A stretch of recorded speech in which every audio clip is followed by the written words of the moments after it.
Imaginez ceci, vous êtes enceinte de 8 mois, rayonnante, épuisée, debout dans une salle de bal entourée de 47 femmes à votre baby shower. Décoration rose, une tour de cupcake. Votre belle-mère vous souriant de l'autre côté de la pièce, puis la sonnette sonne un étranger dans un costume bon marché, vous tend une enveloppe, vous signez pour elle, vous l'ouvrez, et votre monde entier se brise papier de divorce déposé hier par votre mari pendant que vous faisiez vos ongles pour ce moment exact. Mais voici ce qu'il ne savait pas.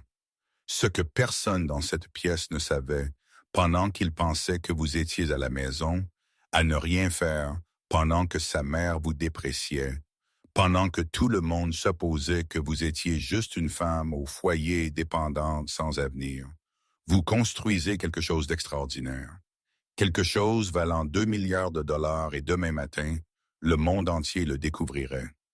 Ceci est la vraie histoire de Megan Cole, une femme qui fut trahie à son moment le plus vulnérable, qui découvrit l'affaire de son mari, sa maîtresse enceinte, son plan complet pour la détruire et prendre son bébé. Mais c'est aussi l'histoire du renversement le plus satisfaisant que vous entendrez jamais. Parce que parfois la personne qui pense qu'elle vous laisse avec rien découvre qu'elle est celle qui part avec rien. Restez avec moi. Cette histoire a toute trahison des affaires de milliards de dollars, une naissance, un règlement de compte et le genre de justice qui restaure votre foi en l'univers, leçons et déclarations de valeur. Voici ce que cette histoire vous enseignera. Les gens qui ont besoin que vous soyez petite ne sont pas capables de vous aimer. Grandes, ils ne veulent pas un partenaire. Ils veulent un miroir qui reflète leur propre importance si quelqu'un minimise constamment vos victoires, rejette vos rêves ou vous fait sentir stupide de vouloir plus. Ce n'est pas de l'amour, c'est du contrôle. Cette histoire est pour tous ceux qui ont jamais été sous-estimés, tous ceux qui ont construit quelque chose en secret, parce que les gens autour d'eux ne pouvaient pas gérer leur lumière. Tous ceux qui ont besoin d'un rappel que votre valeur n'est pas déterminée par l'incapacité de quelqu'un d'autre à la voir à la fin de cette vidéo, vous comprendrez exactement comment reconnaître les signes avant-coureurs que Megan a manqués, comment vous protéger légalement et financièrement, et le plus important, comment trouver la force de vous éloigner des gens qui veulent vous garder petite. La meilleure vengeance n'est pas de leur prouver qu'ils ont tort, c'est d'être si concentré sur votre propre vie que vous oubliez de vérifier s'ils regardent. Le bébé a donné un coup de pipi contre ses côtes. Juste au moment où la sonnette a sonné, pour la 3e fois, Megan Cole pressa sa main contre son ventre, arrondi, essayant d'apaiser le mouvement de l'intérieur. 8 mois enceinte, 33 semaines. Exactement l'application de grossesse sur son téléphone disait que sa fille était de la taille d'un ananas. Elle se sentait plus comme une pastèque. Quelqu'un devrait prendre ça, sa belle-mère. Patricia appela de l'autre côté de la salle d'événements du Country Club. Elle se tenait près de la table des cadeaux, arrangeant des paquets, avec des mouvements précis qui parvinrent en quelque sorte à être à la fois utiles et condescendants. Tout devait être parfait pour Patricia Cole. Même la baby shower de quelqu'un d'autre. La salle de bal brillait de décorations roses et dorées. 47 femmes remplissaient l'espace, leur voix créant un agréable bourdonnement de conversation et de rire des flûtes de champagne en cristal captaient la lumière de l'après-midi. Une tour de cupcakes dominait une table chacune surmontée d'un minuscule petit chausson. En fondant, Jessica Morgan avait tout organisé pendant que Megan était enterrée dans le travail. Travail que personne ici ne connaissait. Je vais y aller. Jessica dit apparaissant au coude de Megan, sa meilleure amie depuis l'université, avait l'air inquiète. Jessica avait toujours l'air inquiète ces derniers temps. Mais aujourd'hui, son inquiétude semblait plus vive en quelque sorte. La sonnette sonna de nouveau plus insistante. Cette fois, Megan bougea sur sa chaise, son dos lui faisait mal. Son dos, ses chevilles étaient enflés à 2 fois leur taille normale. Elle portait une robe de maternité couleur blush qui coûtait plus cher qu'elle n'aurait dû, parce que Patricia insistait sur le Westchester Country Club, et le Westchester Country Club avait des standards. Tyler avait envoyé un SMS 2 heures auparavant. Urgence client en retard.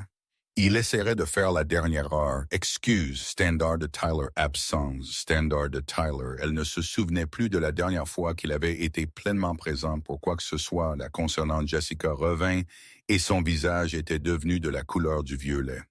Megan, elle murmura le nom comme un secret. Il y a un homme à la porte. Il dit qu'il a besoin de vous parler. Seulement à vous dites-lui que je suis occupé. Évidemment, il dit qu'il est un huissier de justice. La pièce pencha légèrement comme si le sol avait bougé sous ses pieds. Megan serra les bras de sa chaise si fort que ses jointures devinrent blanches. Qu'avez-vous dit? Il a des papiers pour vous, des papiers légaux. Il dit que vous devez les signer personnellement. Les conversations autour d'eux continuèrent le tintement des verres. Le trillet des rires, le murmure des fumes discutant des couleurs de la chambre d'enfant et des méthodes d'apprentissage du sommeil. Personne d'autre n'avait entendu pas encore. Megan se leva lentement.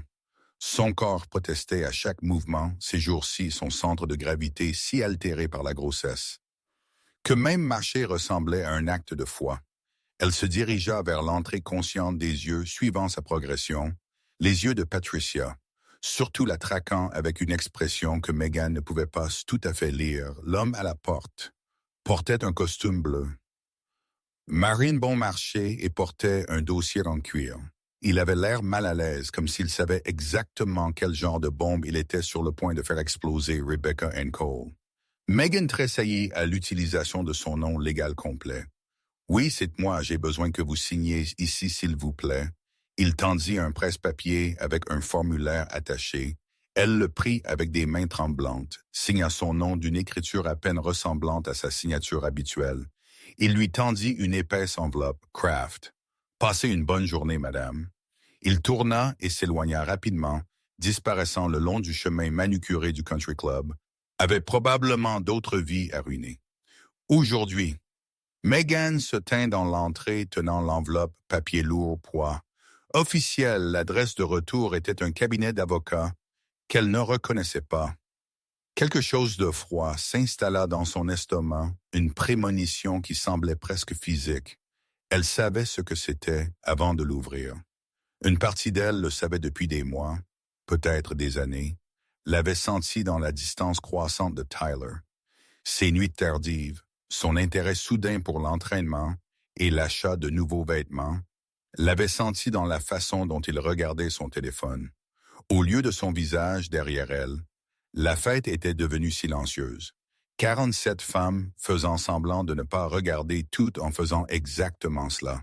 Elle ouvrit l'enveloppe, en sortit les documents, lut la première page une fois, 2 fois, 3 fois, et attendant que les mots se réorganisent en quelque chose qui ait du sens, pétition pour dissolution de mariage déposée.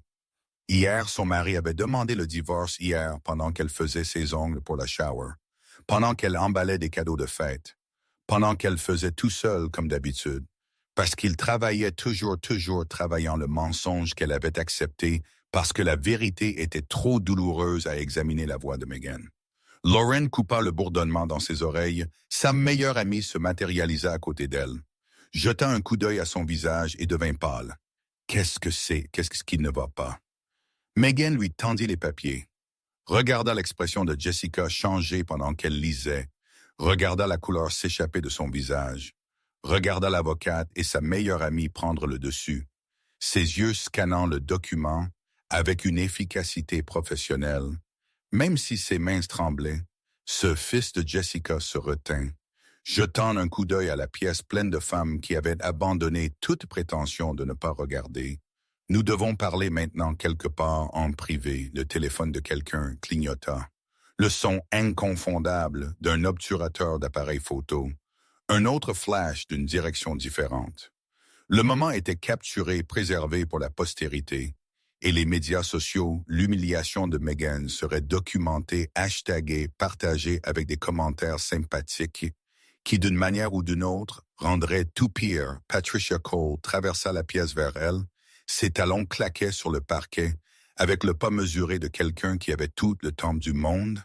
Elle regarda les papiers dans les mains de Jessica, regarda le visage frappé de Megan. Elle n'eut pas l'air surprise. Quelque chose dans la poitrine de Megan se fissura. « Vous saviez » Megan dit doucement, les mots sortirent fermes. ce qui l'a surpris. Vous saviez qu'il faisait ça? La bouche de Patricia se serra en une ligne fine. Ce n'est guère le moment ou l'endroit pour cette discussion, Rebecca. Il m'a remis les papiers de divorce à ma baby shower. La voix de Megan s'éleva malgré ses meilleurs efforts à votre country club devant tout le monde que vous avez invité. Quand exactement serait le bon moment, Patricia? La pièce était devenue complètement silencieuse. 47 femmes regardant 47 témoins de son humiliation complète et totale. 47 personnes qui raconteraient cette histoire lors de dîner. Pendant des années, je pense que vous devriez partir. Patricia, dit sa voix était de la glace pure. Vous êtes clairement bouleversée. Le stress ne peut pas être bon pour le bébé. C'est ma shower, c'est mon adhésion, mon club, ma réservation, ma liste d'invités. Patricia sourit et c'était la chose la plus froide que Megan ait jamais vue. Peut-être auriez-vous dû considérer cela avant de faire une scène. Jessica toucha le bras de Megan. Allons, Sid, nous allons régler ça ailleurs. Megan regarda autour de la pièce une dernière fois les décorations qu'elle n'avait pas choisies, les invités qui étaient principalement des amis de Patricia, la tour de cupcakes et la pile de cadeaux emballés dans du papier assorti. Elle pensa à partir silencieusement, à préserver le peu de dignité qu'elle lui restait.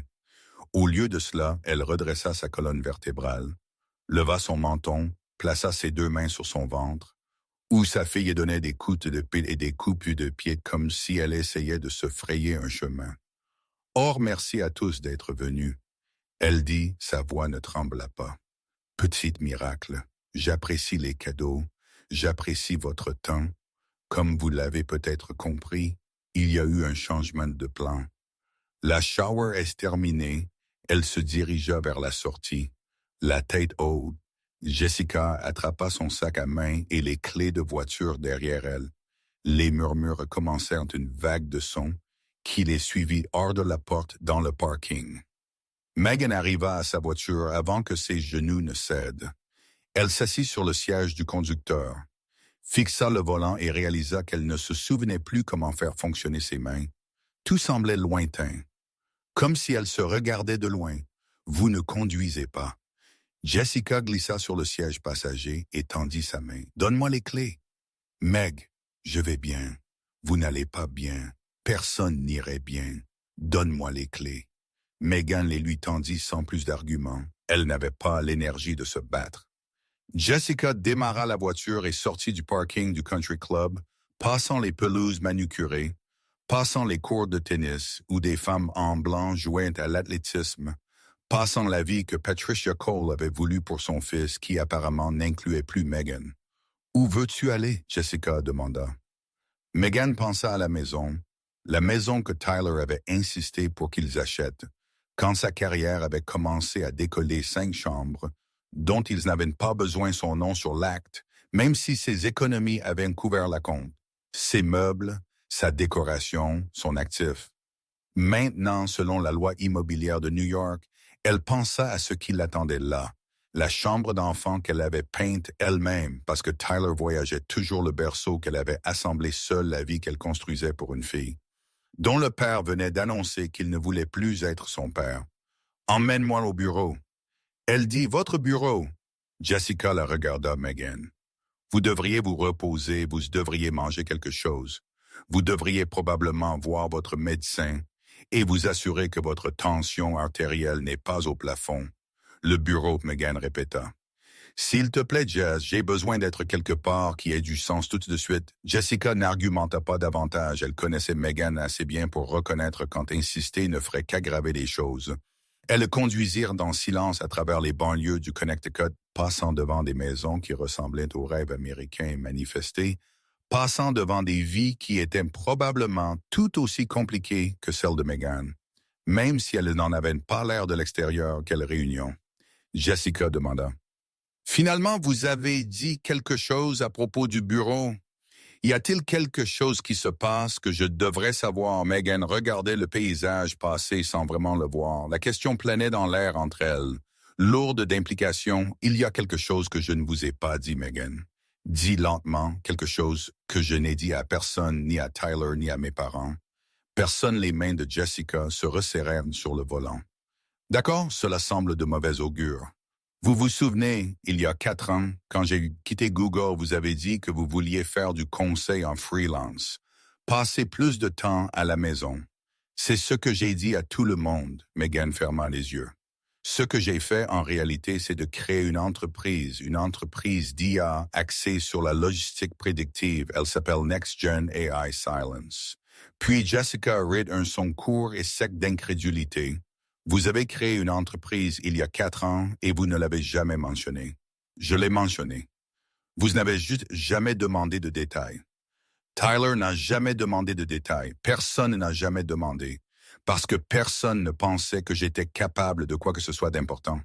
Megan ouvrit les yeux et regarda sa meilleure amie, son avocate, la femme qui l'avait présentée à Tyler lors d'une fête.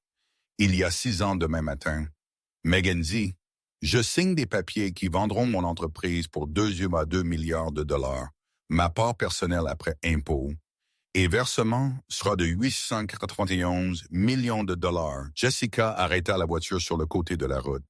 La émette en position de stationnement, se tourna pour fixer Megan avec une expression de choc complet et total. « Je suis désolé. » Elle dit, « Je pense que j'ai juste halluciné. Avez-vous dit milliard avec un B? Milliard avec un B et Tyler ne sait pas. Tyler pense que je fais du conseil en freelance de la maison pour de l'argent de poche. Il pense que je suis financièrement dépendante de lui. Il a demandé le divorce pensant qu'il me laissait avec rien. » Jessica commença à rire, pas un rire amusant. Le genre qui vient quand la réalité est trop absurde pour être traitée. Normalement quand l'univers délivre une chute si parfaite qu'elle défie la croyance. « Oh mon Dieu, elle dit. Oh mon Dieu, Megan, c'est de la poésie. C'est de la vraie poésie. C'est ma vie, Megan dit doucement.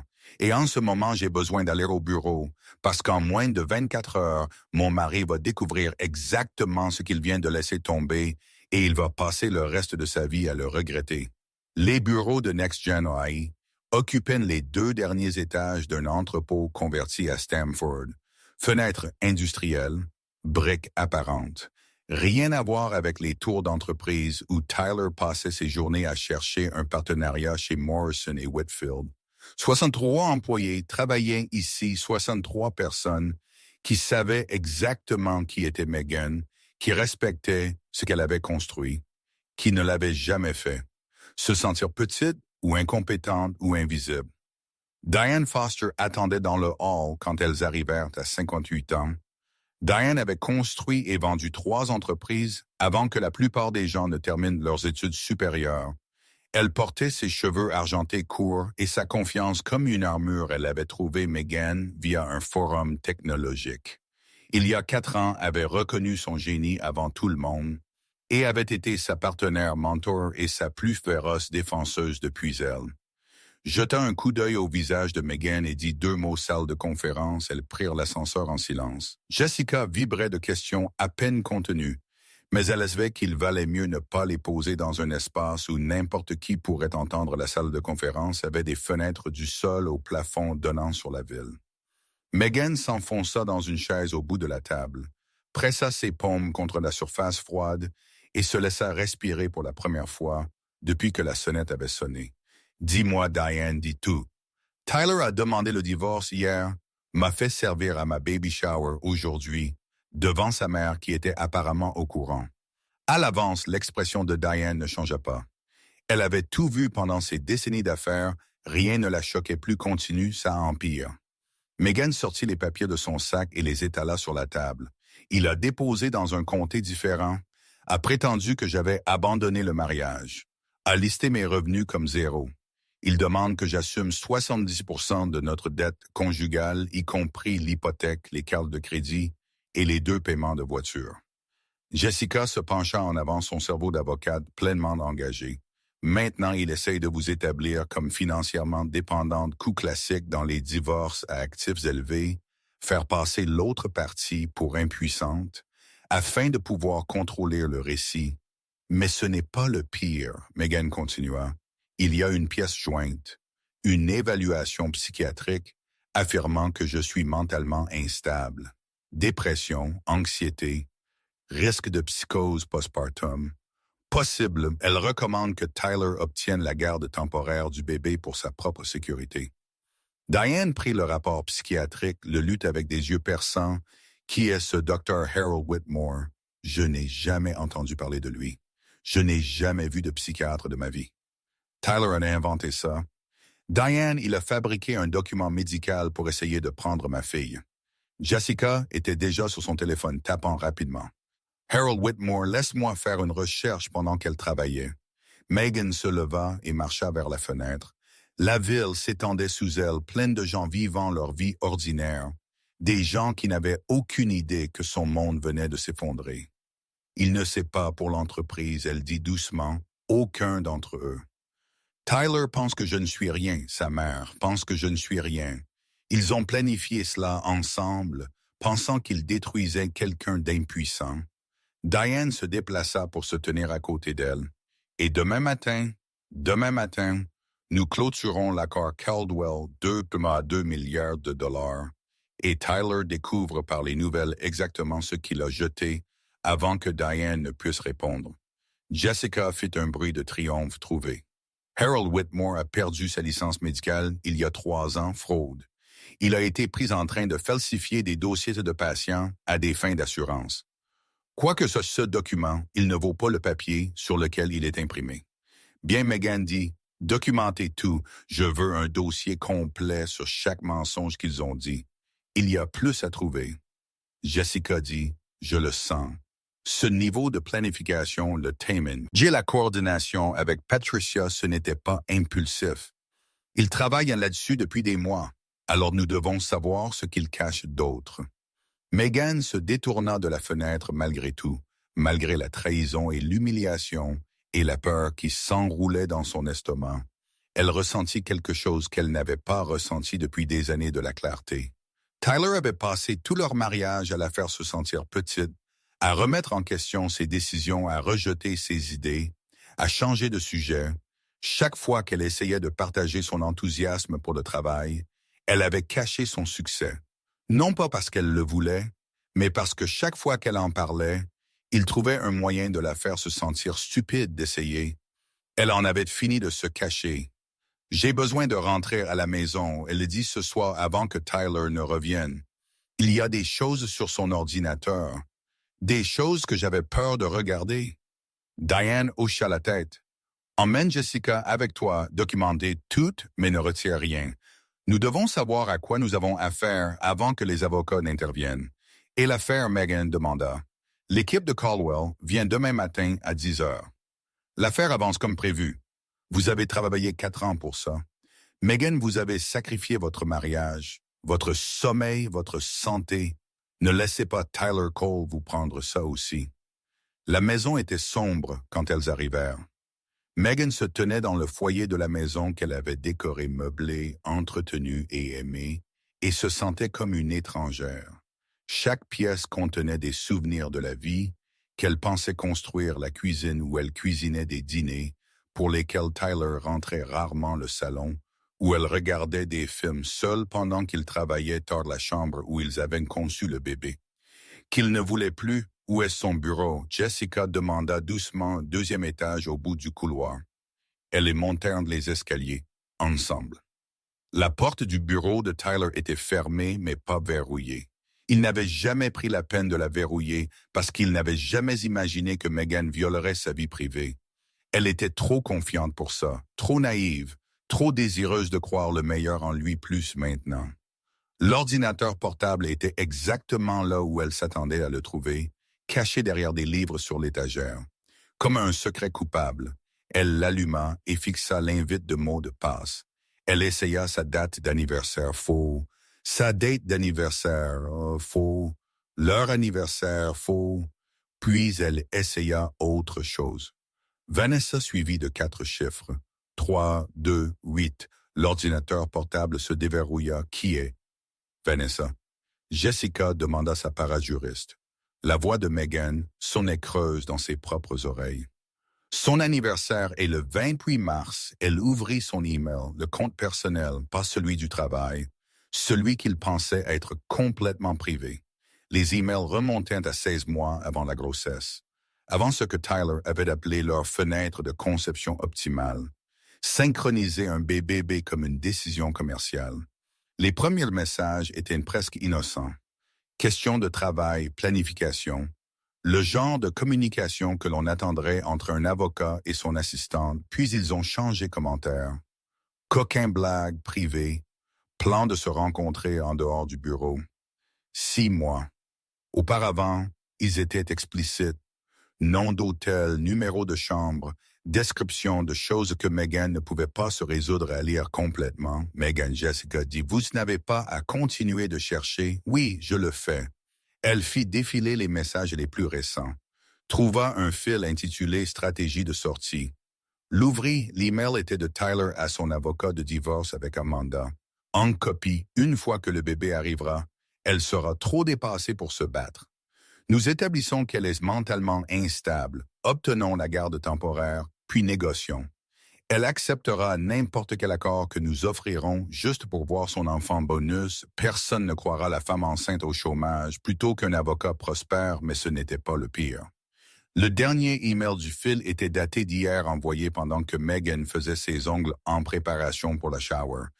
L'échographie d'Amanda a confirmé que c'est un garçon Tolder, annoncera après que le divorce sera finalisé. Maman planifie déjà la chambre d'enfant chez elle. Cela se passe en fait parfaitement. J'ai un fils, vous avez votre promotion et Megan obtient les restes que nous décidons de lui donner. Megan le lut 3 fois, chaque fois les mots frappaient plus fort. Amanda était enceinte aussi de 4 mois. La mère de Tyler planifiait déjà une chambre d'enfant. Il ne la laissait pas seulement, il la remplaçait, le bébé la femme toute la vie, et il l'avait planifié pendant qu'elle portait son enfant, pendant qu'elle faisait face aux nausées matinales et aux chevilles enflées, pendant qu'elle peignait la chambre d'enfant et assemblait le berceau seul, elle arriva à la salle de bain avant de vomir. Jessica lui tenait les cheveux, frottait des cercles sur son dos, murmurait des sons de réconfort qui ne formaient pas de mots réels quand les vomissements cessèrent. Megan s'assit sur le sol carrelé froid et se laissa pleurer. Vraiment pleurer pour la première fois depuis que la sonnette avait sonné de grands sanglots déchirants qui donnaient l'impression de déchirer quelque chose à l'intérieur de sa poitrine. Il planifiait cela depuis plus d'1 an. Elle dit quand elle put parler à nouveau, pendant que nous essayions de tomber enceinte, pendant que je portais son bébé, il couchait avec elle et prévoyait de me laisser sans rien. Jessica s'assit à côté d'elle sur le sol de la salle de bain, pas vraiment habillée pour cela dans sa blouse de soie et son pantalon tailleur, mais elle n'avait pas l'air de s'en soucier. « Écoute-moi, elle dit. Ce que Tyler a fait est inadmissible. Ce que Patricia a fait est peut-être criminel. Et ce qu'ils sont sur le point de découvrir, c'est qu'ils ont choisi la mauvaise femme à détruire Megan. » Essuya son visage avec le dos de sa main. Comment les combattre? Ils ont de l'argent, des avocats, des relations. Le père de Tyler est un juge fédéral à la retraite. Pour l'amour de Dieu, vous les combattez avec la vérité. La voix de Jessica était féroce. Vous les combattez avec des documents. Vous les combattez avec 891 millions de dollars et une entreprise qui prouve que vous n'avez jamais été la femme au foyer impuissante qu'il prétendait que vous étiez. Elle prit les mains de Megan dans les siennes. Demain, vous concluez la plus grande affaire de votre vie demain. Le monde entier découvre qui est vraiment Megan Cole. Et demain, Tyler découvre que la femme qu'il a essayé de détruire est la seule personne qu'il n'aurait jamais dû sous-estimer. Megan regarda sa meilleure amie, la femme qui était restée à ses côtés pendant l'université et les changements de carrière et un mariage qui était apparemment bâti sur des mensonges. Et s'il essaie de prendre mon bébé, alors nous le réduisons en cendres. Jessica dit simplement, et nous utilisons ses propres emails comme allume-feu. Le matin vint trop vite. Megan avait à peine dormi, restant éveillée dans la chambre d'amis de la maison de Diane, parce qu'elle ne pouvait pas supporter de passer une autre nuit dans la maison que Tyler avait empoisonnée. Chaque fois qu'elle fermait les yeux, elle voyait ses emails, voyait ses plans exposés en noir et blanc, voyait la cruauté désinvolte d'un homme qui ne l'avait jamais vraiment aimée. Mais l'épuisement était un luxe qu'elle ne pouvait pas se permettre. Aujourd'hui, à 6 heures du matin, Elle prit une douche et s'habilla dans le tailleur de maternité, le plus cher qu'elle possédait bleu marine professionnel, le genre d'armure que les femmes d'affaires apprenaient à porter quand elles avaient besoin que le monde les prenne au sérieux, Kevin Brady. Son assistant exécutif la rencontra au bureau avec du café et de l'anticerne. D'accord, il dit, jetant un coup d'œil à son visage. Nous allons arranger tout ça. Il fit un geste vague vers toute son existence. J'ai des produits qui pourraient cacher un corps. Asseyez-vous, Kevin. La voix de Megan se brisa légèrement. J'ai été servi de papier de divorce à ma baby shower hier. Oh, je sais. Kevin ne manqua pas un battement, travaillant déjà sur ses cernes avec des mains expertes. C'est partout dans les groupes Facebook de mères. Patricia Cole a posté quelque chose sur la sensibilisation à la santé mentale avec une photo de vous. Ayant l'air détressée, elle a 4000 commentaires. Elle croit la bonne nouvelle est qu'environ 3800 d'entre eux la traitent de monstre. Vous êtes devenu viral, patron. Le hashtag Team Megan est en tendance sur Twitter. Megan rit malgré tout cela, sortit légèrement hystérique, mais c'était quand même un rire, bien sûr. C'est en tendance, mon humiliation est du contenu. Maintenant, votre rédemption sera un plus grand contenu. Kevin dit fermement, faites-moi confiance, Internet, aime une histoire de retour et la vôtre est sur le point d'être légendaire. À 9h30, Diane arriva avec les documents finaux. Elle examina tout. Avec Megan une dernière fois les termes de l'acquisition, la structure de paiement, les clauses de non-concurrence et les contrats de travail pour le personnel clé. Êtes-vous prête pour cela? Diane demanda. J'étais prête depuis 4 ans. Bien parce que Marcus Caldwell ne supporte pas les imbéciles et il ne supporte absolument pas les femmes qui doutent d'elles-mêmes. Entrez là comme si vous possédiez la pièce. Je possède la pièce. Megan dit, je l'ai construite à exactement 10 heures. Marcus Caldwell arriva.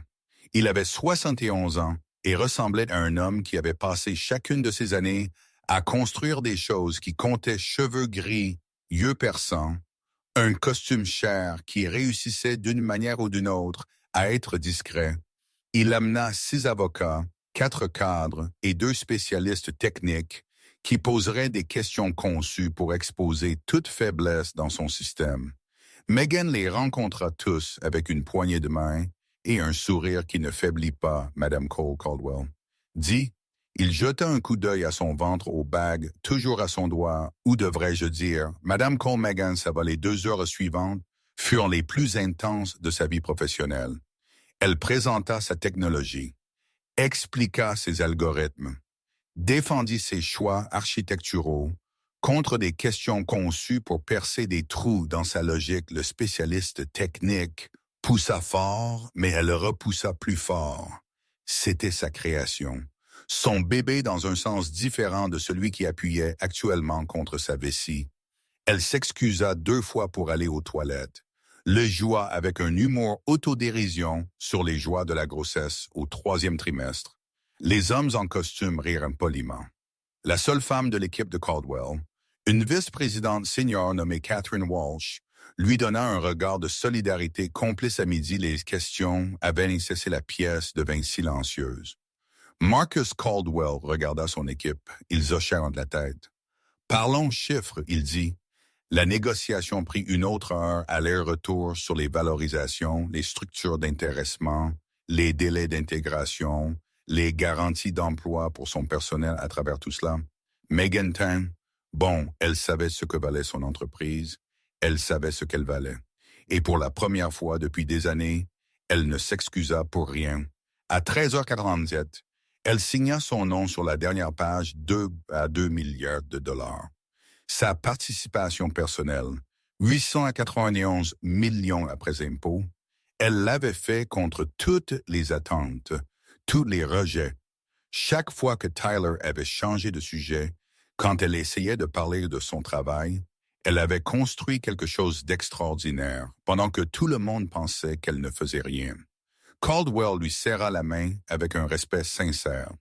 Nous annoncerons lundi matin, il dit, vous laissant le week-end pour préparer votre personnel coordonné avec votre équipe de communication sur la stratégie de presse. Megan, Jeta un coup d'œil à Diane, vide la question dans les yeux de sa mentor. En fait, Megan dit, j'aimerais annoncer aujourd'hui, cet après-midi, si possible, les sourcils de Caldwell se levèrent. C'est rapide, une raison particulière pour la hâte. Megan pensa à Tyler, à Patricia, à ses emails exposant leurs plans pour la détruire. Mon mari a demandé le divorce hier. Elle dit, il pense que je suis au chômage. Il pense que je suis financièrement dépendante de lui. Il prétend que je suis mentalement instable pour essayer de prendre la garde de ma fille. Elle rencontra les yeux de Caldwell directement. J'aimerais qu'il le découvre autrement par les nouvelles. La pièce devint complètement silencieuse. Puis Marcus Caldwell sourit pas, un sourire d'affaires poli, un vrai qui atteignait ses yeux et ridait les coins. Je vous aime bien, il dit. Je vous aimais bien avant. Je vous aime encore plus maintenant. Annonce à 14 heures, nous allons y arriver. Le communiqué de presse est sorti à 14h03, un jeudi après-midi. Randolph Industries acquiert NextGen AI pour 2,2 milliards de dollars. Une start-up logistique fondée par une femme révolutionne la technologie de la chaîne d'approvisionnement. L'histoire incluait des citations d'analystes de l'industrie, des spécifications techniques, des projections de revenus et une photo de Megan et Caldwell se serrant la main. Son ventre visible sous son tailleur professionnel, son visage ne montrant que de la confiance. Kevin surveillait les médias sociaux depuis son bureau, annonçant des mises à jour toutes les quelques minutes. TechCrunch l'a repris. Bloomberg le diffuse, les Wall Street Journal vient de poster. Twitter est absolument fou. Megan était assise dans son bureau, les pieds en l'air ordre du médecin, après le stress des dernières 24 heures. Sa tension artérielle était plus élevée qu'elle ne devrait l'être. Le repos n'était pas facultatif à 15h17. Son téléphone sonna le nom de Tyler sur l'écran. Elle le laissa sonner 3 fois 4. Prit une grande inspiration, répondit Rebecca. Sa voix était étrange, tendue. Pas en colère exactement, mais quelque chose de proche. Qu'est-ce que c'est que ça? Qu'est-ce que je vois? Vous devrez être plus précis, Tyler. Je vois beaucoup de choses aujourd'hui, principalement des félicitations. Cette entreprise NextGen, est une sorte de blague. Pas une blague, c'est mon entreprise, je l'ai fondée il y a 4 ans. Je l'ai vendue aujourd'hui. L'annonce est exacte, silence à l'autre bout. Elle pouvait l'entendre respirer, vite paniquer. C'est impossible, il dit. Finalement, vous travaillez de chez vous. Vous faites du conseil en freelance. Non, Tyler, vous avez supposé que je travaillais de chez moi, à ne rien faire d'important. Vous n'avez jamais demandé ce que je faisais réellement. Vous n'avez jamais assez pris soin de demander plus silence, plus long. Cette fois-ci, vous me dites que vous avez construit une entreprise valant 2 milliards de dollars. Et vous n'avez jamais rien dit. J'ai essayé de vous le dire, Megan dit. Vous vous souvenez, il y a 3 ans, quand je voulais parler d'un nouveau projet, vous avez dit c'est gentil et m'avez demandé de récupérer votre nettoyage à sec. Vous vous souvenez, il y a 2 ans, quand j'ai mentionné des réunions d'investisseurs, vous avez changé de sujet pour parler de votre parcours de partenariat. Elle fit une pause. Vous m'avez fait me sentir stupide chaque fois que je parlais de mon travail, Tyler. Alors j'ai arrêté d'en parler. J'ai arrêté de demander votre soutien. J'ai arrêté d'avoir besoin de vous pour quoi que ce soit. Et maintenant, nous y sommes. Elle pouvait presque entendre son esprit travailler sur les implications, le dépôt de divorce, les allégations de dépendance financière, le rapport psychiatrique conçu pour la faire paraître incompétente. Cela change tout. Il dit sa voix avait changé plus douce maintenant, suppliante. Nous devons parler de cela, face à face de nous du bébé. De tout vous voulez dire le divorce que vous avez déposé hier, celui que vous m'avez servi à ma baby shower, devant 47 témoins. Ce divorce, c'était une erreur. Je ne pensais pas clairement, j'étais confuse. Vous pensiez très clairement, Tyler. Les papiers sont extrêmement détaillés. Vous avez déposé dans un comté différent pour retarder mon temps de réponse. Vous avez prétendu que j'avais abandonné le mariage, alors que c'est vous qui l'avez abandonné. Vous avez joint une évaluation psychiatrique frauduleuse d'un médecin qui a perdu sa licence il y a 3 ans. Comment saviez-vous cela? Je sais tout. Tyler, tout ce que vous avez fait, tout ce que vous avez planifié, tout ce que vous avez dit dans ces emails à Amanda, Le silence qui a suivi était assourdissant. Notre fille ira bien. Megan continua mieux que bien elle aura tout ce dont elle a besoin de ma part. Je suis son père biologiquement. Mais la paternité est plus que l'ADN. C'est se montrer être présent, soucier de la mère de votre enfant. Vous n'avez fait aucune de ces choses. Laissez-moi venir, laissez-moi expliquer. Il y a tellement de choses que vous ne comprenez pas. Il n'y a rien à expliquer. Vous vouliez un divorce, vous en aurez un, mais pas à vos conditions. Elle raccrocha ses mains étaient fermes. Son cœur était calme. L'homme qui pensait la laisser sans rien venait de découvrir qu'elle avait tout, et ce n'était que le début. L'histoire se répandit plus vite que quiconque ne l'avait anticipé une soirée. Quelqu'un avait fait le lien, les photos de la baby shower, le dépôt de divorce, le timing de l'annonce d'acquisition. Le récit s'écrivait de lui-même et Internet le dévorait. Avidement, le mari de la PDG Tech demande le divorce la veille d'un accord de 2 milliards de dollars. Ne savait pas qu'elle vendait de l'entreprise. Le visage de Tyler apparut à côté du sien, dans article après article, son profil LinkedIn, sa photo de cabinet d'avocat, son sourire suffisant, qui ressemblait maintenant moins à de la confiance, et plus à l'expression d'un homme qui avait massivement mal calculé les commentaires étaient brutaux. Il pensait vraiment qu'il était le plus performant. Imaginez l'ego nécessaire pour demander le divorce, alors que votre femme enceinte vaut secrètement 1 milliard de dollars. Cet homme a tellement foiré qu'il est en fait impressionnant. L'audace des hommes médiocres ne cesse de m'étonner. Kevin a compilé la couverture médiatique dans une présentation qui aurait été drôle si elle n'avait pas été si personnelle. Son cabinet d'avocats a publié une déclaration. Kevin a rapporté lors de leur réunion du soir. Contrôle des dommages corporatifs standard. Les affaires personnelles de Tyler Cole ne reflètent pas les valeurs de Morrison et Whitfield. Ils examinent la situation en traduction. Diane dit sèchement, il est poussé vers la sortie. Bien, Megan dit, mais ce n'est pas suffisant. Je veux tout savoir, chaque mensonge, chaque plan, chaque personne impliquée dans cela. Jessica hocha la tête. Elle avait passé la journée à monter un dossier, à tirer les ficelles, à suivre l'argent. J'ai un rapport préliminaire. C'est pire que ce que nous pensions, à quel point pire Patricia Cole planifie cela depuis près de 3 ans, depuis avant qu'elle n'épouse Walter. Megan fronça les sourcils. Walter, qu'est-ce que le père de Tyler a à voir avec ça? Jessica étala des documents sur la table de conférence. Walter Cole est riche à part entière, juge fédéral à la retraite, argent de famille, portefeuille d'investissement substantiel quand sa première femme est décédée. Il y a 3 ans, Patricia a vu une opportunité. Elle l'a épousé pour son argent. Elle l'a épousé pour avoir accès à son argent, à ses relations et à son fils. Patricia a un frère nommé Stephen Moore, des noms de famille différents, parce qu'ils avaient des pères différents. Stephen a rejoint votre conseil d'administration. Il y a 8 mois, les pièces se mirent en place avec une clarté écœurante. Stephen était la taupe de Patricia Megan, dit lentement. Il était à l'intérieur de mon entreprise tout ce temps à lui donner des informations.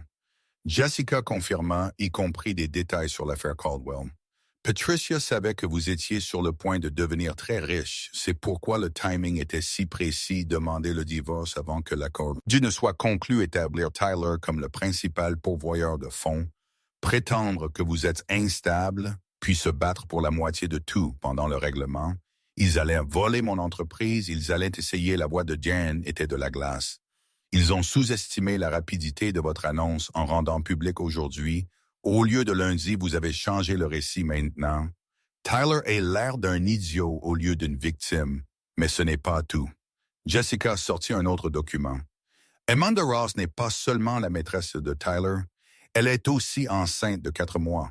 La pièce devint silencieuse. Megan sentit l'information atterrir comme un coup physique. Elle savait pour l'affaire, elle avait lu les emails.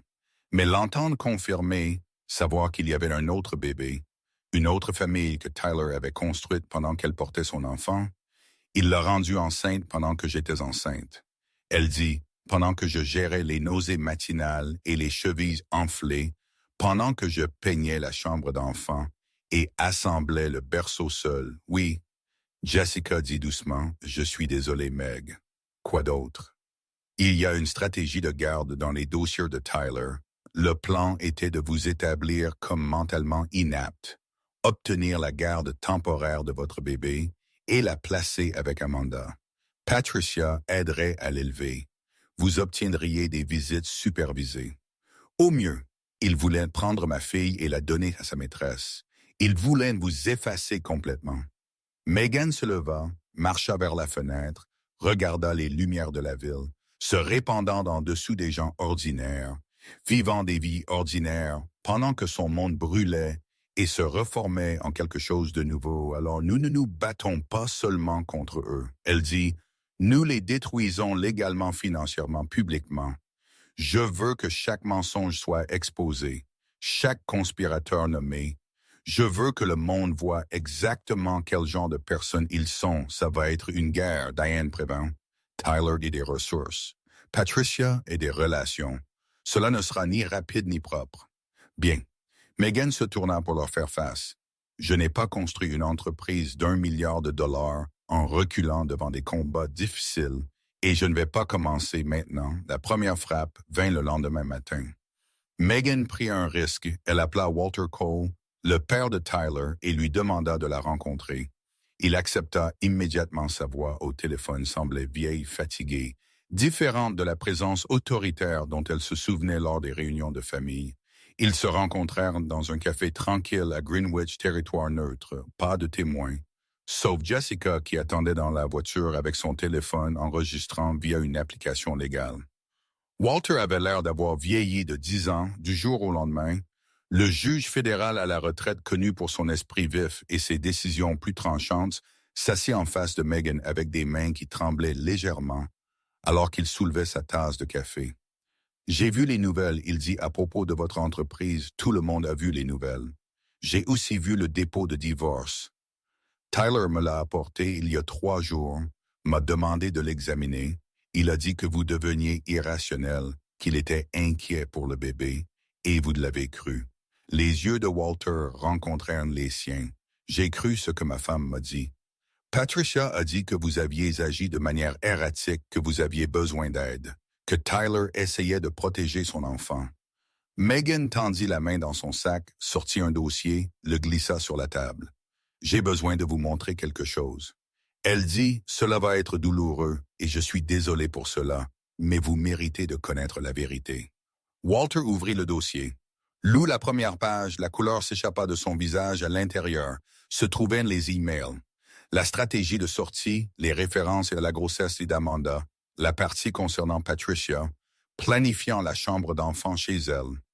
Il y avait plus de preuves du placement de Stephen Moore au conseil d'administration de NextGen des communications entre Patricia et Tyler, remontant à 2 ans une analyse financière montrant de l'argent passant des comptes de Walter à une société écran que Patricia contrôlait. Elle vous vole, Megan dit doucement, depuis au moins 18 mois. Les montants sont assez petits pour que vous ne les remarquiez pas dans vos relevés réguliers.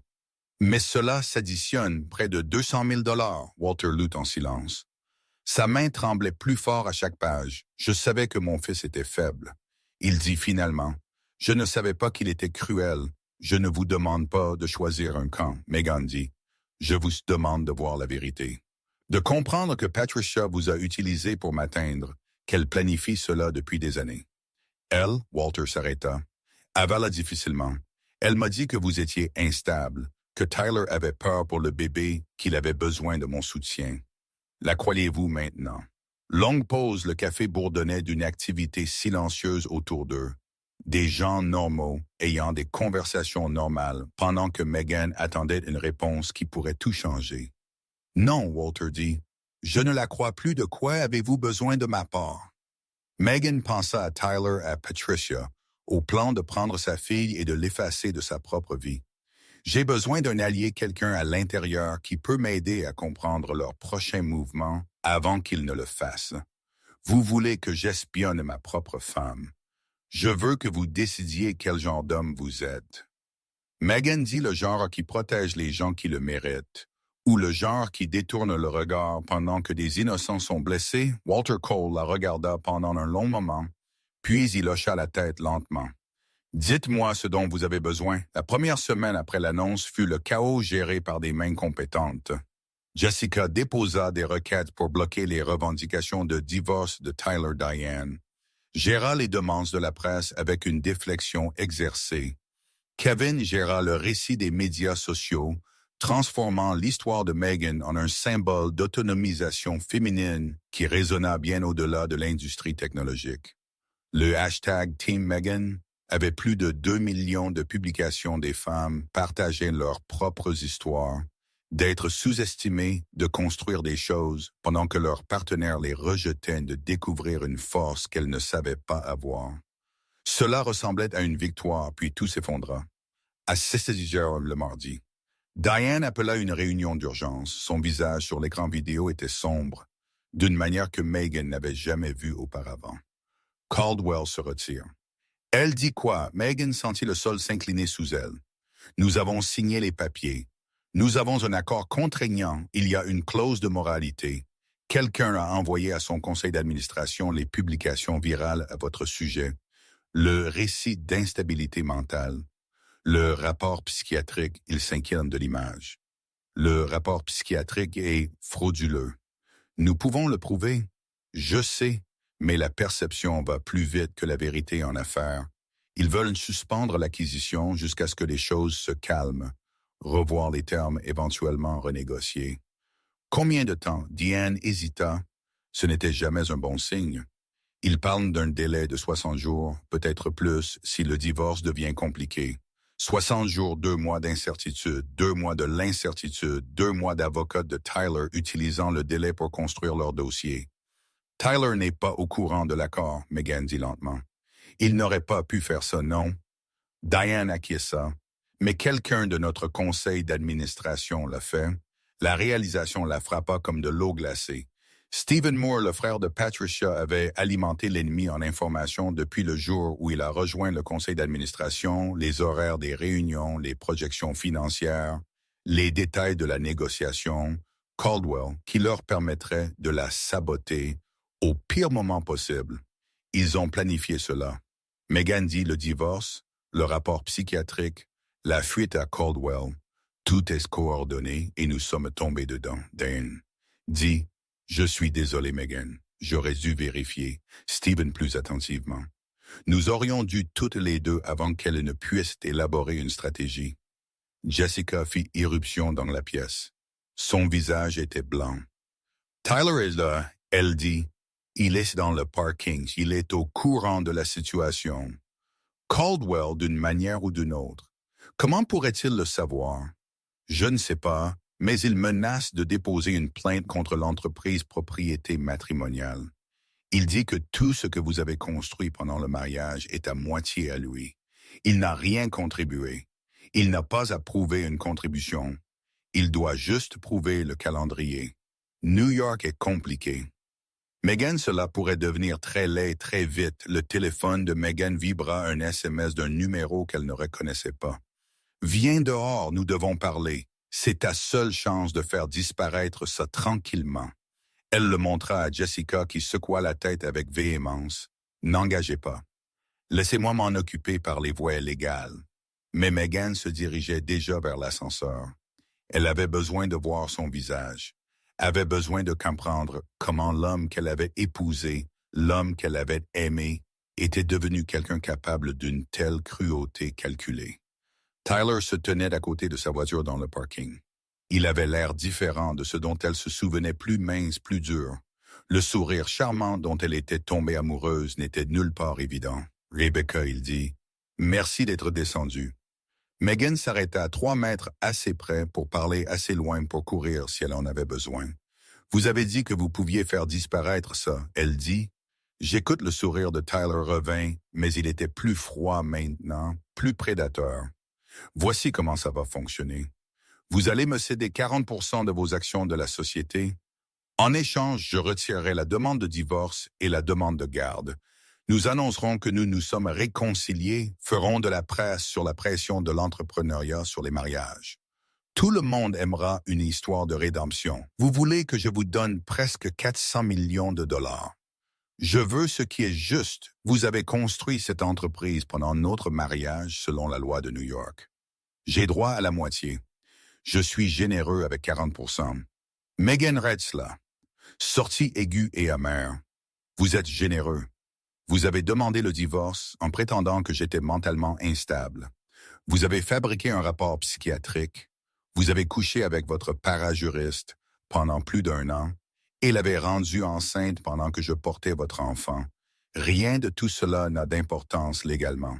Cela m'importe, Tyler. Cela importe à tous ceux qui vont lire à ce sujet quand cela ira en procès. L'expression de Tyler vacilla. L'incertitude rapidement masquée. Vous ne voulez pas un procès. Il dit, pensez au bébé. Pensez à ce que ce serait de grandir avec des parents qui se détestent. Est-ce que ce que vous voulez pour votre fille? Je veux que ma fille grandisse en sachant que sa mère ne s'est pas rendue à un tyran. Je veux qu'elle voie ce que c'est quand une femme tient bon. Même quand tout est contre elle, vous ne pouvez pas gagner ce combat. Regardez-moi, elle se tourna pour partir. La voix de Tyler la suivit plus forte maintenant, plus désespérée. Je sais que Caldwell se retire. Je sais que votre accord est en train de s'effondrer. D'ici à ce que ce divorce soit réglé, vous n'aurez plus d'entreprise à vous disputer, vous n'aurez plus rien. Megan s'arrêta, se retourna lentement. Qui vous a parlé de Caldwell, cela importe-t-il? Le fait est que vous n'êtes pas aussi intouchable que vous le pensez, maman. Avez raison à votre sujet. Vous vous êtes toujours surestimé, maman, Patricia. Bien sûr, dites quelque chose à votre mère pour moi. Megan dit doucement, dites-lui que je suis au courant de l'argent qu'elle siphonnait des comptes de Walter. Dites-lui que j'ai des documents remontant à 18 mois. Dites-lui que si elle ne recule pas, je m'assurerai personnellement qu'elle passe le reste de sa vie en prison. Le visage de Tyler devint pâle. Ce n'est pas, vous ne pouvez pas. Je peux, et je le ferai. Et Tyler, le rapport psychiatrique était une belle touche. Utiliser un médecin qui a perdu sa licence pour fraude très créatif.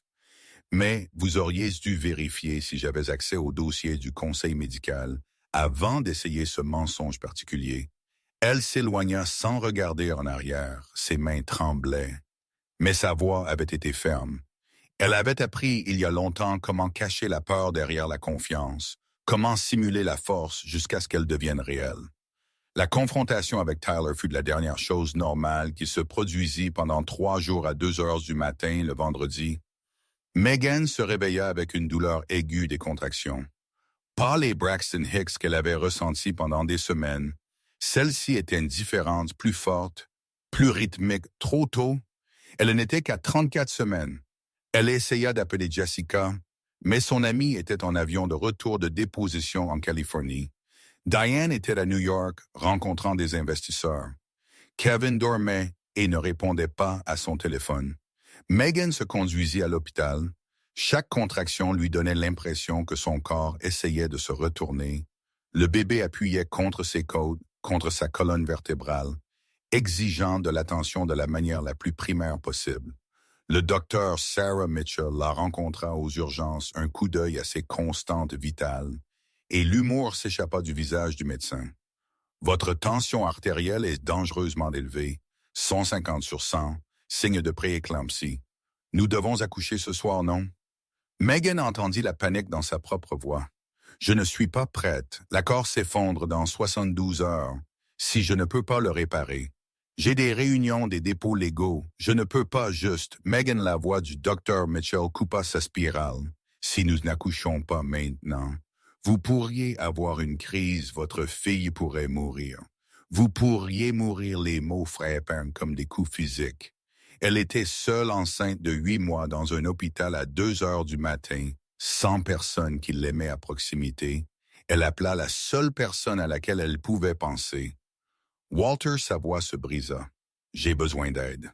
Il arriva en 20 minutes, ne posa pas de questions, ne fit pas la leçon, s'assit juste à côté de son lit et lui tint la main pendant les contractions qui venaient plus vite et plus fortes à chaque heure. Je suis là. Il dit simplement, je ne pars pas. Le travail fut brutal. 14 heures de douleur qui firent paraître toute autre chose difficile de sa vie triviale Et une comparaison à un moment donné, le rythme cardiaque du bébé chuta dramatiquement. La pièce fut inondée de personnel médical. Quelqu'un mentionna une césarienne d'urgence.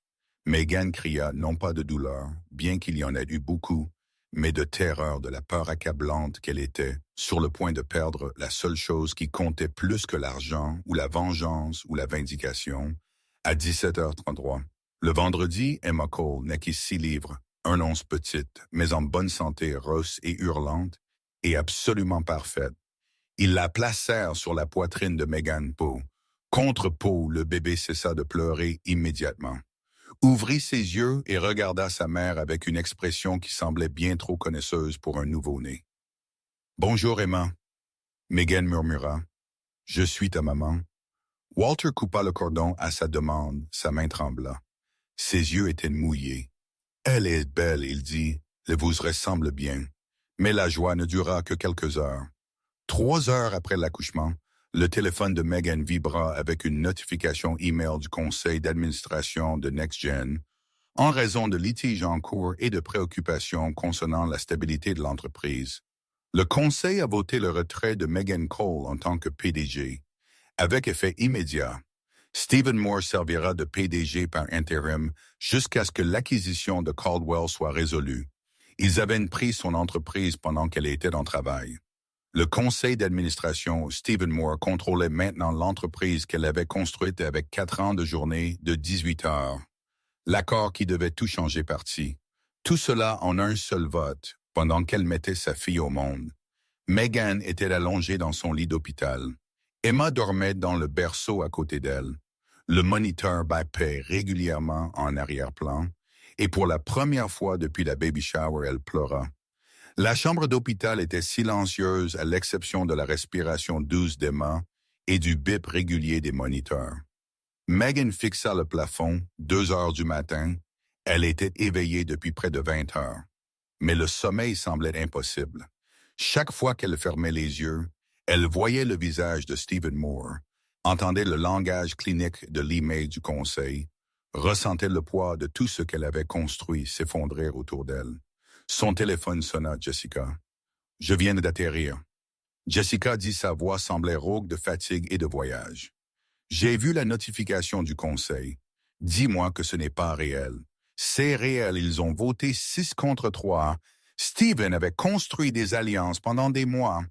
Pouvons-nous le combattre, contester le vote, peut-être probablement. Mais cela prendra du temps que nous n'avons pas avec Caldwell, qui recule. Il doit y avoir quelque chose. » Megan regarda Emma dormant dans le berceau, si petite, si parfaite, si complètement inconsciente que le monde de sa mère s'effondrait. « Jess, je viens d'avoir un bébé. Je suis poursuivi en justice par mon mari. Je n'ai aucun revenu parce qu'ils m'ont retiré de ma propre entreprise. J'ai un conseil d'administration qui a été compromis. Un accord qui s'effondre et une belle-mère qui planifie ma destruction. Depuis 3 ans, elle fit une pause. Je ne sais pas comment les combattre tous en même temps, alors nous les combattons un par un. Jessica dit, « Dis-moi ce dont tu as besoin tout de suite, pas demain, pas la semaine prochaine, tout de suite. J'ai besoin de comprendre à quel point cela va loin. Patricia et Steven Nyler, tout cela.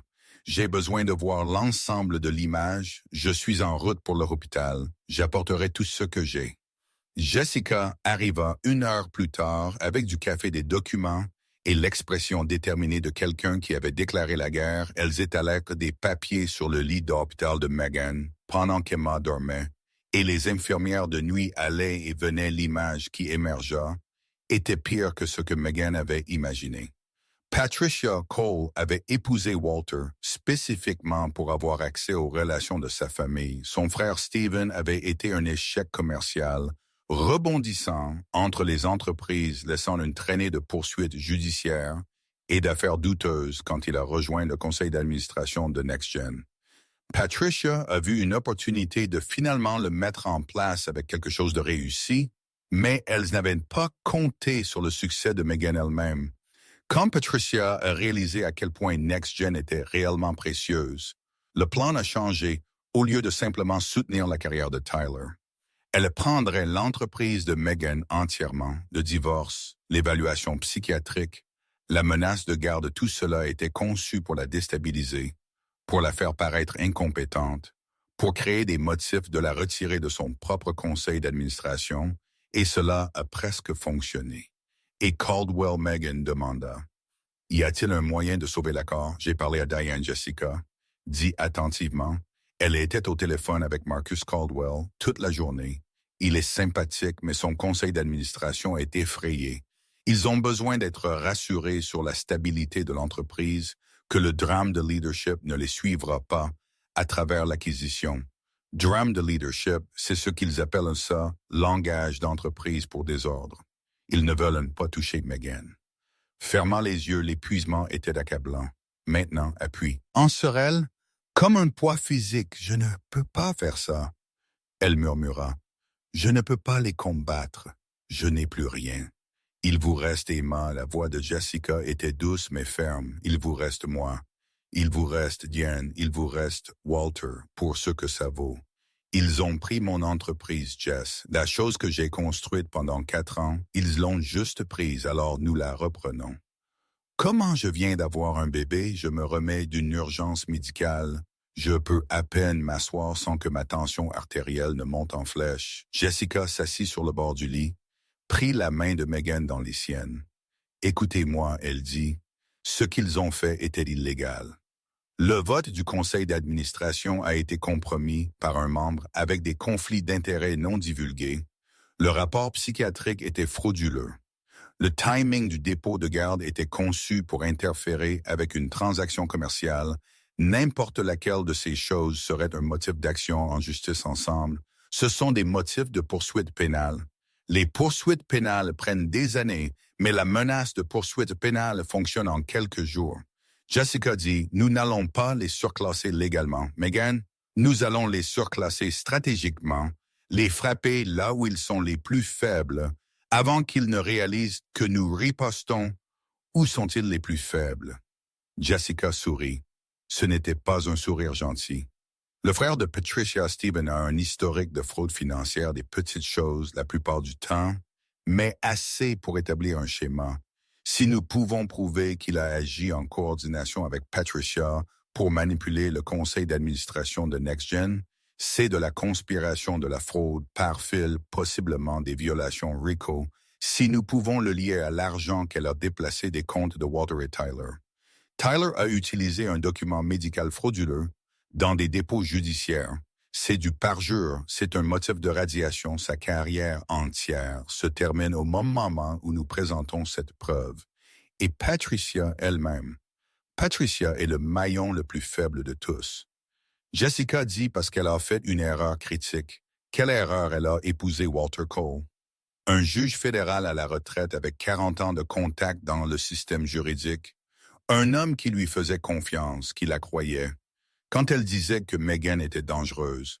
Un homme qui est actuellement assis dans son bureau à lire chaque document que je lui ai envoyé, se préparant à détruire sa propre femme pour protéger sa petite fille Walter, c'est tout, et il est furieux.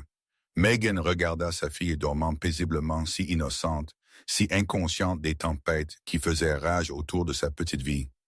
Qu'est-ce que nous faisons d'abord? Nous les laissons penser qu'ils ont gagné. Jessica dit, nous restons silencieuses quelques jours. Laissons Stephen s'installer confortablement dans sa nouvelle position de PDG. Laissons Patricia célébrer sa victoire.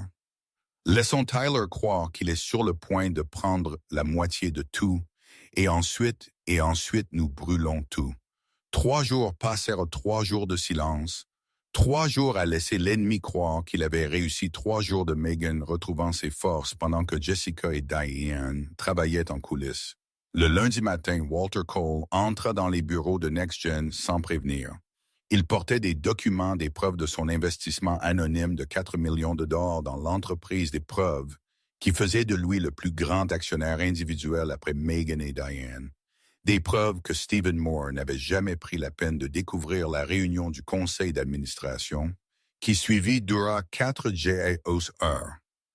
Walter présenta les dossiers financiers montrant le détournement de fonds de Patricia de ses comptes. Jessica présenta des preuves de la coordination de Stephen avec Patricia Diane, présenta des communications montrant que le timing du coup d'État du conseil d'administration avait été spécifiquement conçu pour interférer avec l'acquisition de Caldwell. À la fin de la réunion, Stephen Moore avait été retiré du conseil d'administration et escorté hors du bâtiment par la sécurité. Deux autres membres du conseil d'administration qui avaient voté avec lui démissionnèrent en disgrâce. Meghan fut réintégrée en tant que PDG, mais ce n'était que le début. Le premier appel que Meghan fit après avoir retrouvé sa position fut à Marcus Caldwell. Elle était toujours à l'hôpital, toujours en convalescence, toujours techniquement en congé médical, mais certaines choses ne pouvaient pas attendre. Madame Cole, la voix de Caldwell, était prudente. J'ai entendu parler de la situation du conseil d'administration. Alors, vous savez, les problèmes ont été résolus. Les membres qui étaient compromis ont été retirés. L'entreprise est stable. J'ai aussi entendu parler des problèmes légaux avec votre mari. Ceux-ci sont également traités. Caldwell resta silencieux un instant. Meghan pouvait l'imaginer dans son bureau d'angle, pesant les options, calculant les risques. « Vous avez eu une sacrée semaine », il dit finalement. « J'ai eu une sacrée année. Les membres du conseil d'administration qui ont divulgué des informations sur notre accord, ils travaillaient avec votre belle-mère.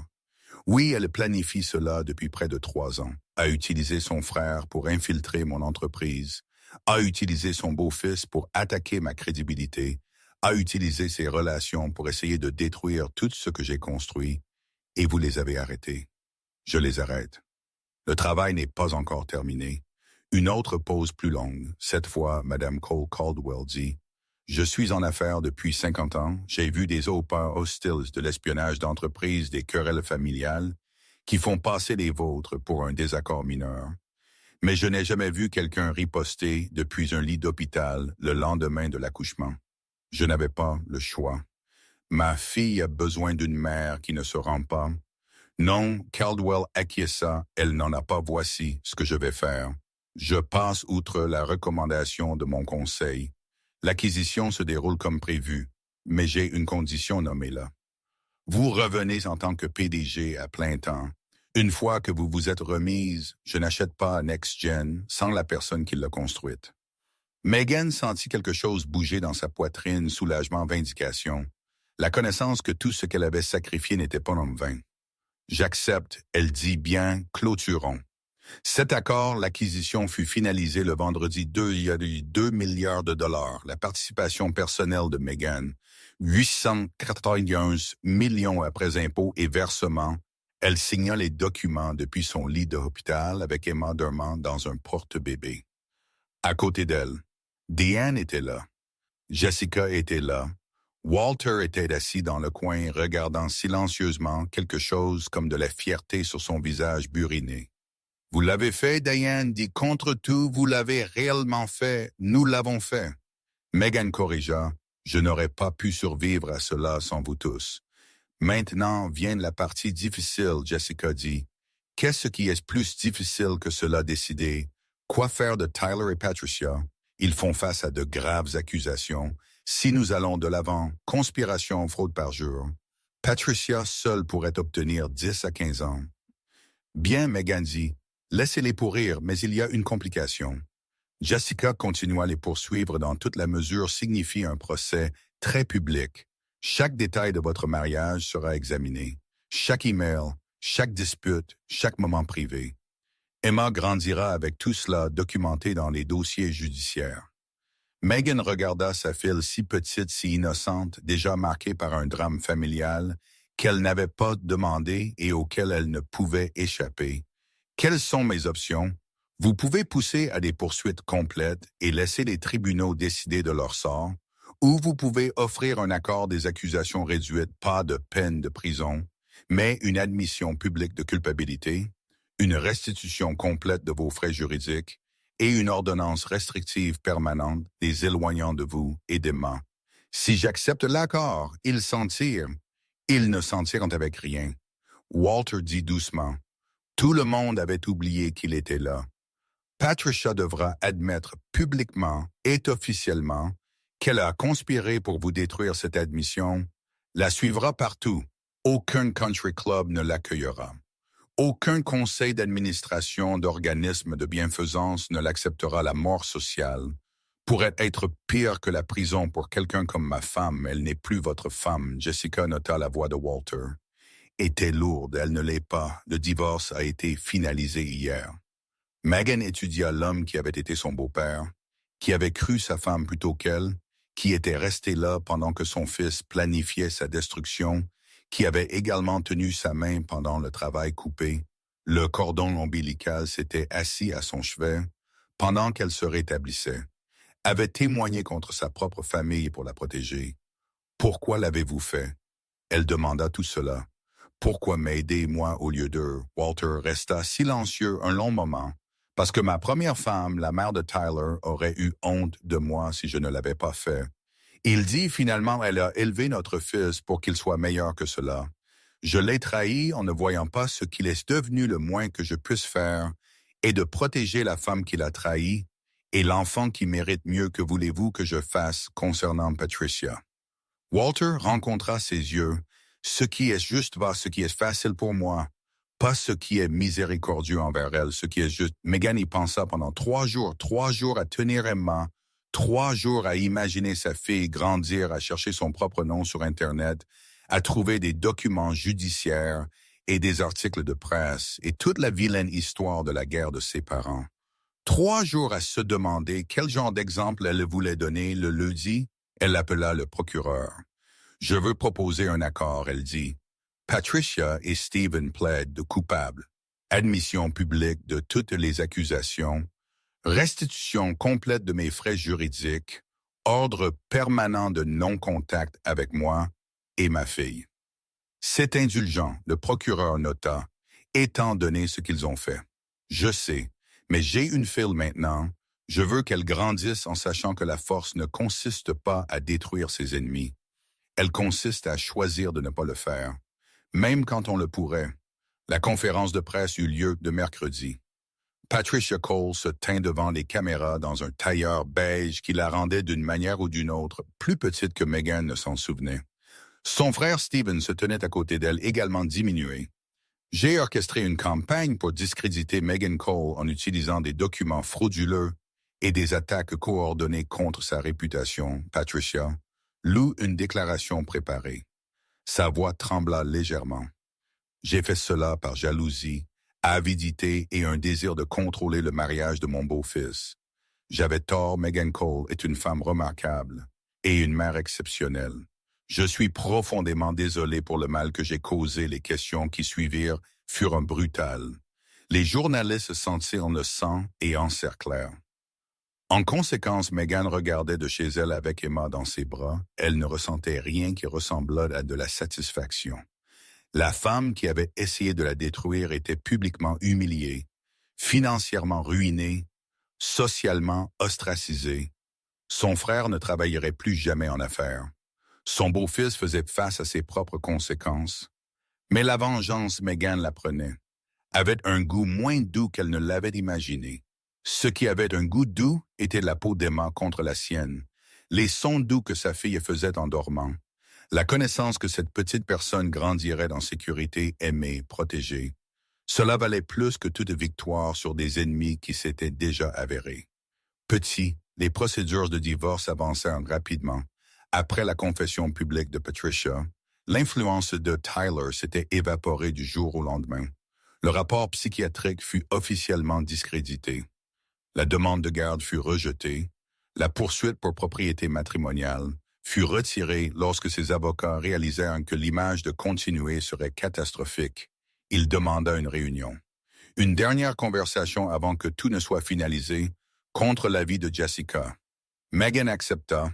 Ils se rencontrèrent dans un café à Greenwich, la même ville où ils avaient acheté leur première maison ensemble, où ils avaient planifié leur avenir lors de brunch du dimanche et de promenades en soirée où elle était tombée amoureuse d'un homme qui n'existait que dans son imagination. Tyler avait l'air terrible, mince, mal rasé, portant des vêtements qui n'avaient pas été repassés. L'avocat soigné qui s'était toujours tant soucié des apparences avait cessé de se soucier de quoi que ce soit. « Merci de m'avoir rencontré. » Il dit, Vous avez 15 minutes. Il hocha la tête, accepta la limitation, sans argument. J'ai fait des erreurs, il commença. Vous avez commis des crimes. Megan corrigea, fraude, parjure, conspiration. Ce ne sont pas des erreurs, ce sont des choix. Je sais, je n'essaie pas de m'excuser. J'essaie de comprendre. Comprendre quoi? Comment je suis devenu quelqu'un capable de ça? Il baissa les yeux vers son café intact. Mon thérapeute dit que je me sentais menacé par vous, par votre capacité, par le fait que vous n'avez jamais réellement eu besoin de moi. Pour quoi que ce soit, j'avais besoin de vous, Tyler. J'avais besoin d'un partenaire. Quelqu'un qui me voyait, quelqu'un qui se souciait de ce que je construisais. Vous avez raison, et j'ai échoué complètement et catastrophiquement. Megan étudia l'homme en face d'elle, essaya de retrouver quelque chose de la personne qu'elle avait épousée. Le sourire charmant qui avait fait battre son cœur, la manière confiante qui avait semblé si attrayante, avant qu'elle ne comprenne que ce n'était que de l'ego déguisé. En compétence, elle ne trouva rien, juste une coquille vide d'ambition et d'insécurité, que voulez-vous, Tyler? Pourquoi avez-vous demandé cette réunion? Je voulais vous dire quelque chose que j'aurais dû dire il y a des années. Il leva les yeux, la rencontra directement pour la première fois. Je suis désolé, non pas parce que j'ai été pris, non pas parce que ma vie s'effondre. Je suis désolé parce que vous méritiez mieux. Vous méritiez quelqu'un qui célébrait votre succès. Au lieu de se sentir menacé par lui, vous méritiez d'un partenaire, pas d'un concurrent. Vous méritiez l'amour et je vous ai donné de la manipulation déguisée. En mariage, les mots planèrent dans l'air entre eux. Si vous aviez dit ça il y a 1 an. Megan dit lentement, cela aurait pu signifier quelque chose. Je sais, cela ne change rien maintenant. Je sais que vous ne me pardonnerez jamais. Je ne demande pas pardon. Je demande la chance d'être un père, pas le père que je prévoyais d'être un vrai père. Quelqu'un qui se montre, qui est présent, qui fait passer les besoins de sa fille avant les siens. Vous voulez la garde. Conjointe, non, Tyler, secoua la tête. Je sais que ce n'est pas réaliste. Je demande des visites supervisées, des horaires réguliers. Quand je peux faire partie de la vie d'Emma sans faire partie de la vôtre, Megan. Pensa aux emails, à la stratégie de sortie, au plan de donner sa fille à Amanda Ross. Vous alliez me la prendre. La donner à votre maîtresse pour l'élever. Je sais, et je passerai le reste de ma vie à en avoir honte. Mais les gens changent. Megan pas facilement, mais parfois. Et je veux essayer. Et Amanda, l'expression de Tyler changea, la douleur passa sur son visage. Elle m'a quitté, a pris Maxwell et est retournée en Floride. Elle a réalisé que je lui avais menti aussi. Lui a dit que nous étions séparés alors que nous ne l'étions pas. Lui a dit que vous étiez au courant de la relation. Lui a fait croire qu'elle me sauvait d'un mariage malheureux. Au lieu de m'aider à détruire un mariage heureux. Était-ce heureux pour vous? Je ne sais pas. Pour moi, il fit une pause. Je pense que j'étais trop brisé pour savoir ce que le bonheur ressentait. J'ai passé tellement d'énergie à essayer d'être important que j'ai oublié d'être bon. Le silence s'étira entre eux. Megan pensa au pardon, à ce que cela signifiait de laisser tomber la colère, d'accepter que les gens soient imparfaits et compliqués, et parfois capable de croissance. Elle pensa à Emma grandissant sans connaître son père, apprenant à son sujet par des articles de presse et des documents judiciaires, formant des opinions basées sur les pires moments de sa vie. J'envisagerai les visites supervisées. Elle dit finalement non pas parce que vous le méritez, mais parce qu'Emma mérite de se faire ses propres jugements sur qui vous êtes. Merci. Il y a des conditions, vous complétez une évaluation psychologique complète, non pas d'un médecin que vous corrompez, mais de quelqu'un que je choisis. Vous assistez à des cours de parentalité, vous démontrez de manière constante, et au fil du temps que vous avez réellement changé, tout faux pas, toute manipulation, tout indice que vous revenez aux anciens schémas, et la visite se termine définitivement. Je comprends, et Tyler, c'est votre dernière chance, pas votre deuxième chance, votre dernière chance, gâchez-la et vous ne reverrez plus jamais votre fille. Je ne la gâcherai pas, nous verrons. Elle se leva, ramassa ses affaires, marcha vers la porte. Megan, la voix de Tyler, l'arrêta pour ce que ça vaut. J'espère que vous trouverez quelqu'un qui vous mérite. Quelqu'un qui n'est pas trop petit pour voir à quel point vous êtes extraordinaire. Elle ne se retourna pas. J'ai déjà trouvé quelqu'un qui me voit clairement. Elle dit moi-même, il s'avère que c'est suffisant. Le décret de divorce final fut prononcé 2 semaines plus tard. Megan Cole reçut la garde légale et physique exclusive d'Emma Tyler, reçut des visites supervisées 2 heures, 2 fois par semaine, sous réserve de remplir toutes les conditions requises. La pension alimentaire fut fixée à 18 000 $ par mois. La demande de propriété matrimoniale fut rejetée. L'évaluation psychiatrique fut effacée de tous les dossiers. Le nom de Tyler fut retiré de l'acte de la maison qui avait techniquement été l'actif de Megan depuis le début. Sa licence d'avocat fut suspendue. En attendant, un examen de Morrison et Whitfield avait déjà mis fin à son parcours de partenariat. La dernière fois que Megan l'entendit, il travaillait dans un petit cabinet familial dans le New Jersey, gérant la planification successorale et des litiges civils mineurs. Une longue chute pour l'homme qui pensait qu'il allait être un associé principal avant 40 ans, mais elle trouva qu'elle ne se souciait plus du sort de Tyler, ce qui l'intéressait. Était le premier sourire de Ma, la façon dont les yeux de sa fille suivaient le mouvement à travers la pièce, le poids d'un petit corps dormant contre sa poitrine. Ce qui l'intéressait était l'entreprise qu'elle avait reconstruite, les employés qui étaient restés loyaux à travers le chaos. La technologie qui changeait déjà la façon dont les chaînes d'approvisionnement fonctionnaient sur 3 continents. Ce qui l'intéressait était l'avenir, le sien, et celui de sa fille au non-écrit plein de possibilités. Enfin complètement libre, le penthouse donnait sur la ville depuis 32 étages, fenêtres du sol au plafond. 3 chambres, une chambre d'enfant peinte en jaune doux, un bureau à domicile où Megan pouvait travailler pendant qu'Emma faisait la sieste, de l'espace pour grandir, de l'espace pour respirer, de l'espace pour être elle-même.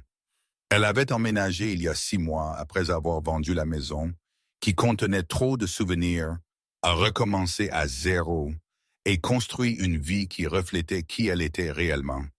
Au lieu de qui Tyler voulait qu'elle soit, la première année de maternité fut plus difficile que tout ce qu'elle avait jamais fait.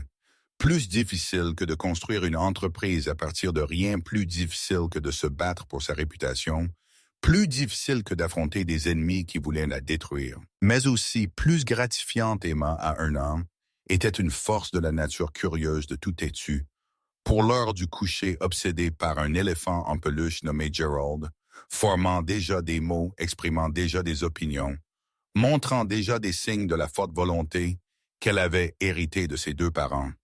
Megan travaillait 3 jours par semaine maintenant, directrice de l'innovation chez Caldwell Industries, un titre qui venait avec pouvoir et flexibilité, et la reconnaissance qu'elle avait passé des années à gagner les 4 autres jours appartenait à Emma, aux visites au terrain de jeu et aux séances de lecture, et au genre d'attention axée sur le présent que Megan n'avait jamais reçu de Tyler.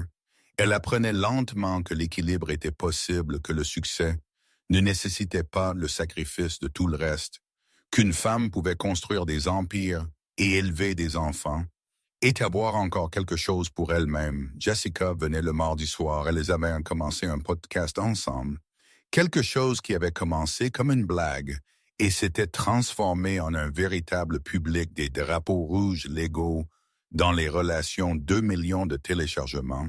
Et ça continue où elle parlait des signes avant-coureurs de la documentation, de la construction, de l'indépendance financière, même dans les mariages heureux, de la différence entre partenaires et parasites.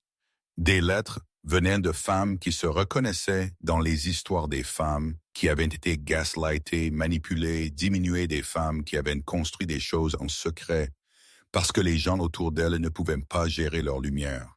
Chaque lettre donnait l'impression d'être la preuve que la pire année de sa vie avait un sens.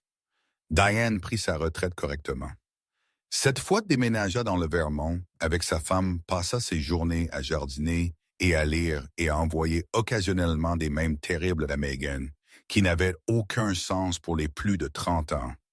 Kevin fut promu 2 fois, commença à sortir avec un homme nommé Marcus, qui le faisait rire constamment.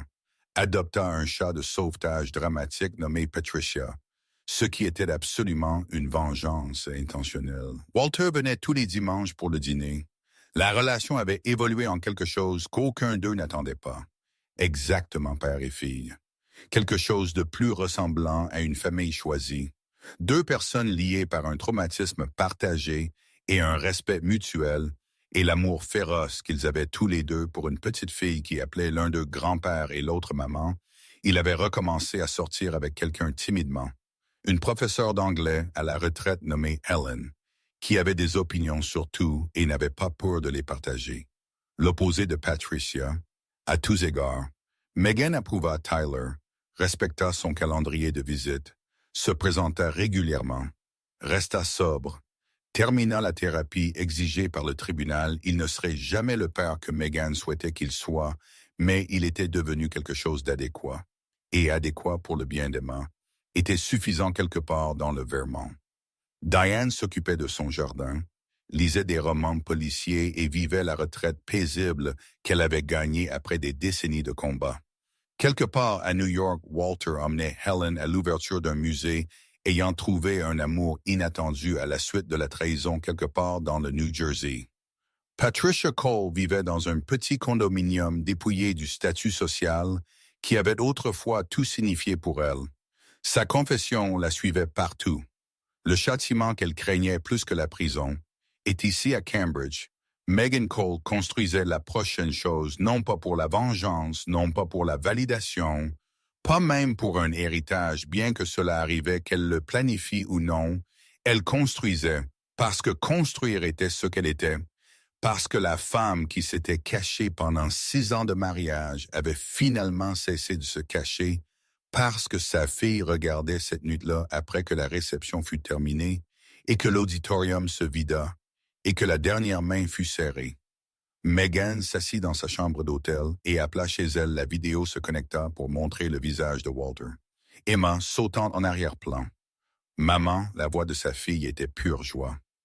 Maman, je t'ai fait un dessin. La caméra du téléphone se balança sauvagement alors que Walter essayait de montrer un dessin au crayon qui aurait pu être une maison ou un dinosaure ou possiblement les deux, ces magnifiques bébés.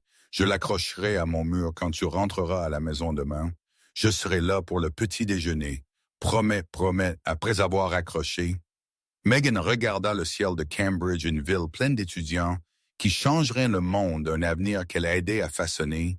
Elle pensa à la femme qu'elle avait été se cachant dans son propre mariage, se rendant invisible, acceptant des miettes parce qu'elle ne croyait pas mériter plus. Cette femme lui semblait une étrangère. Maintenant, la femme qui existait d'aujourd'hui était quelque chose de différent. Plus dure à certains égards, plus douce à d'autres, construite à partir des décombres de tout ce qui avait essayé de la briser. Certaines histoires se terminent par la vengeance, le méchant puni, et le héros triomphant, et la justice rendue en parfaite mesure.